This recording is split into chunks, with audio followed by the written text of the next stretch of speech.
दोस्तों, मौत को हमेशा इंसान की आखिरी मंजिल माना जाता है। एक ऐसी जगह जहां तकलीफ खत्म हो जाती है और आत्मा को चैन मिलता है। लेकिन जरा सोचिए, अगर मौत के बाद भी किसी इंसान को चैन न मिले, अगर मुर्दा घर जैसी पवित्र जगह भी किसी की हवस का अड्डा बन जाए। आज हम आपको सुनाने जा रहे हैं एक ऐसी ही सच्ची घटना जहां इंसानियत शर्मसार हुई, कानून सवालों के घेरे में आया और दुनिया को पता चला कि शैतान सिर्फ कहानियों में ही नहीं होता, बल्कि हमारे बीच एक आम इंसान के चेहरे में छुपा हो सकता है। दोस्तों, ये है डेविड फुलर का किस्सा। इंग्लैंड का वो दरिंदा जिसने न सिर्फ 2 मासूम औरतों की जान ली, बल्कि सैकड़ों लाशों तक को अपनी हवस का शिकार बना लिया। दोस्तों, तैयार हो जाइए, क्योंकि ये कहानी आपके रोंगटे खड़ी कर देने वाली है। लेकिन कहानी में आगे बढ़ने से पहले रिक्वेस्ट है कि वीडियो को लाइक और चैनल को सब्सक्राइब करें और बेल आइकन को प्रेस जरूर करें, ताकि हमारा हौसला बढ़ता रहे। चलिए दोस्तों, कहानी को शुरू करते हैं। दोस्तों, कब कहाँ किस लाश साथ क्या किया और तब पता चला कि ये वाकई इंसानियत के इतिहास में पहला ऐसा मामला था जहां एक आदमी ने मुर्दा घर में लाशों के साथ इस तरह का खेल खेला था। दोस्तों, यह तो बस शुरुआत थी।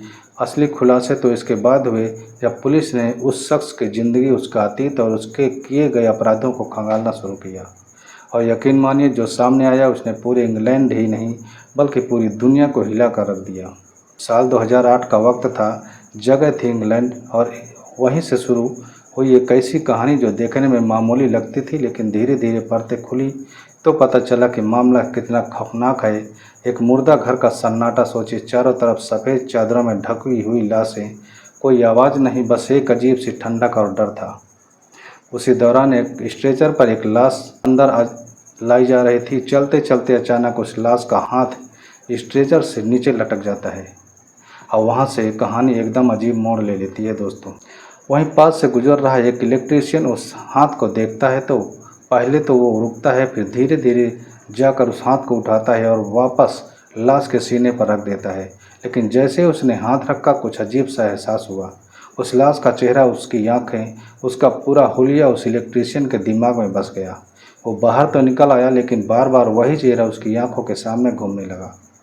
वो इलेक्ट्रीशियन जिसका काम था हॉस्पिटल में वायरिंग और रिपेयरिंग करना, कभी भी कहीं भी चला जाता था, उसके मन में बार बार वही सवाल उठता, आखिर उस लाश का चेहरा उसे इतना क्यों परेशान कर रहा है। दोस्तों, आखिरकार जिज्ञासा जीत जाती है। चारों तरफ नज़रें घुमाकर देखता है, कोई है कि नहीं, कहीं कोई कैमरा तो नहीं लगा। और जब उसे यकीन हो गया कि वहाँ कोई नहीं है, तो वो सीधा उस लाश के पास चला जाता है और धीरे धीरे झुककर वो उस लाश को किस कर देता है। यहीं से उसके अंदर एक अजीब सी तसल्ली पैदा होती है। उस कमरे में कोई आवाज़ नहीं थी, कोई विरोध नहीं था, और ये सन्नाटा उसे अजीब तरह से राहत देता था।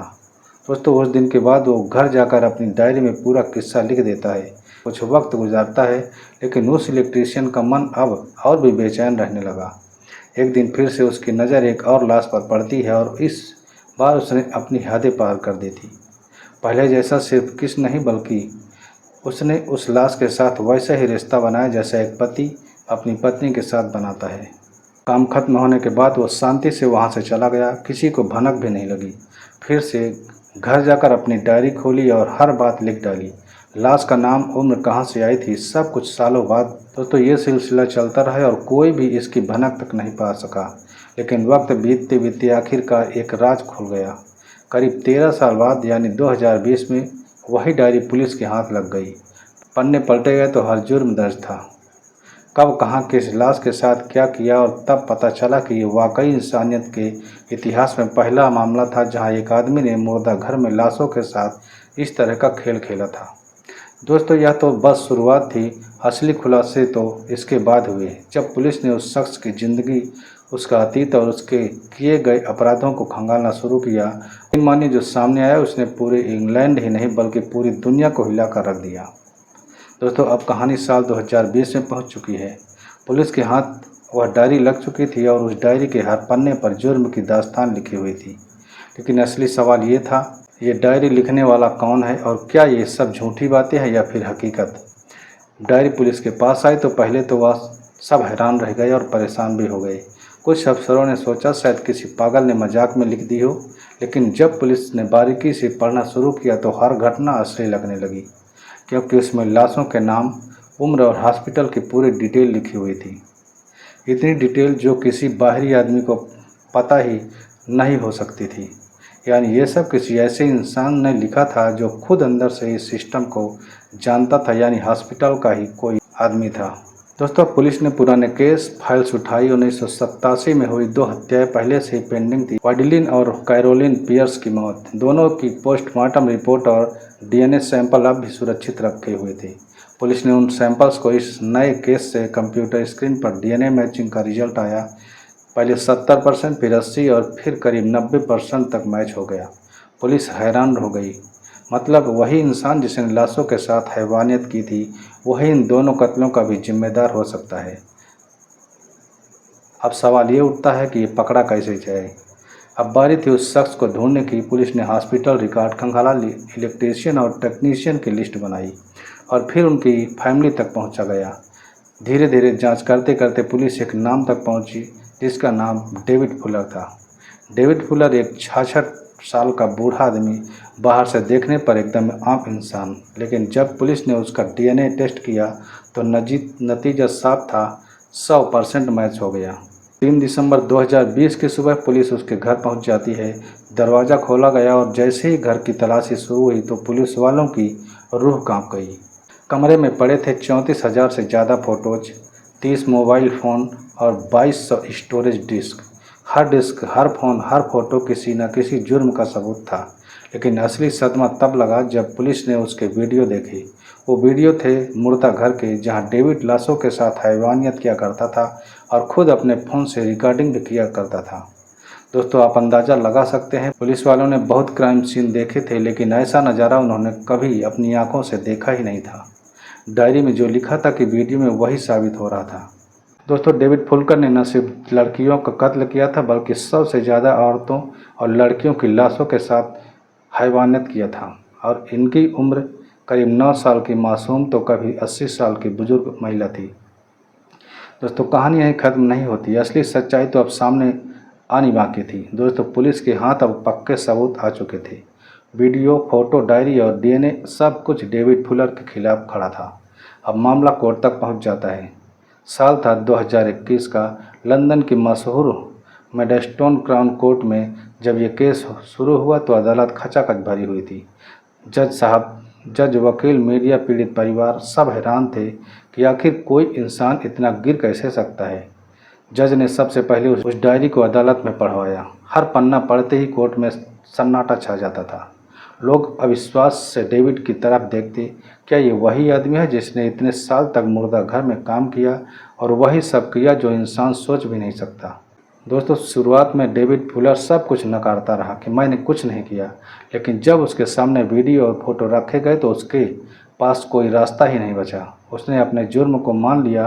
उसने साफ कहा कि हाँ, मैंने ही वाइडलिन और कैरोलिन की हत्या की थी, और हाँ, मैंने ही 100 से ज़्यादा लाशों के साथ शारीरिक संबंध भी बनाए थे। उसने आगे ये भी कहा कि जिंदा औरतें शोर मचाती हैं, विरोध करती हैं, लेकिन मुर्दा घर में सन्नाटा होता है।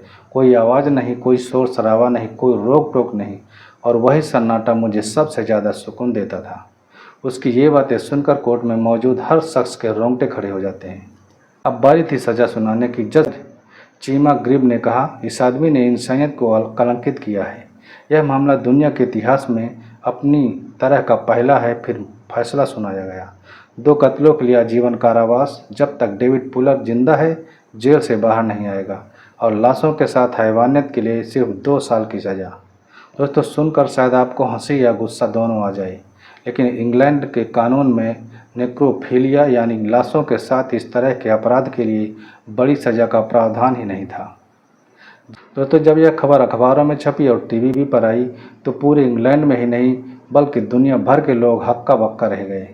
किसी ने लिखा, ये इंसान नहीं दरिंदे का दूसरा नाम है, तो किसी ने कहा हॉस्पिटल जैसी पवित्र जगह पर भी अब भरोसा नहीं किया जा सकता। परिवार वाले तो और भी सदमे में थे। सोचिए, जिनकी बेटियां या औरतें मर चुकी थी, उनकी लाशों तक को चैन नसीब नहीं हुआ। दोस्तों, 15 दिसंबर 2021 को जब कोर्ट ने अंतिम फैसला सुनाया तो यह मामला इतिहास में दर्ज हो गया। पूरी दुनिया ने मान लिया कि यह इंसान डेविड फुलर मानव सभ्यता के सबसे घिनौने अपराधियों में से एक था। दोस्तों, डेविड फुलर की कहानी सुनकर शायद आपको झटका लगा होगा, लेकिन यही कड़वी हकीकत है, यही कड़वी सच्चाई है। कभी कभी सबसे खतरनाक चेहरे वही होते हैं जो बाहर से सबसे शांत और सीधे साधे दिखते हैं। इस केस के बाद इंग्लैंड की हेल्थ सर्विस पर बड़े सवाल खड़े हो गए। लोग कहने लगे, अगर अस्पतालों में काम करने वाले लोगों पर भी भरोसा नहीं रहा तो इंसान आखिर किस पर भरोसा करे। सरकार को मजबूर होना पड़ा, नए कानून बने ताकि भविष्य में अगर कोई भी शख्स मुर्दाघर जैसी जगह पर काम करता है तो उस पर सख्त निगरानी रखी जाए। सबसे बड़ा सदमा उन परिवारों को लगा था जिनकी औरतों की लाशों के साथ दरिंदगी हुई थी। दोस्तों, ज़रा सोचिए, कोई अपनी माँ, बहन या बेटी को अंतिम विदाई दे चुका हो और बाद में पता चले कि उनके साथ मुर्दाघर में भी हैवानियत हुई। यह जख्म ऐसा है जो कभी भर नहीं सकता। डेविड फुलर का केस हमें यह सीख देता है, इंसान के चेहरे पर मत जाओ। सबसे मासूम दिखने वाला भी भीतर से शैतान हो सकता है। सिस्टम पर सवाल उठाना जरूरी है, आंख मूंद कर भरोसा करना सबसे बड़ा खतरा है। और सबसे अहम, जुर्म कितना भी गुप्त क्यों ना हो, सच एक दिन सामने आकर ही रहता है। दोस्तों, 15 दिसंबर 2021 को जब अदालत ने डेविड फुलर को कैद की सज़ा सुनाई तो एक बात साफ हो गई थी, इंसानियत के नाम पर यह इतिहास का सबसे काला अध्याय है।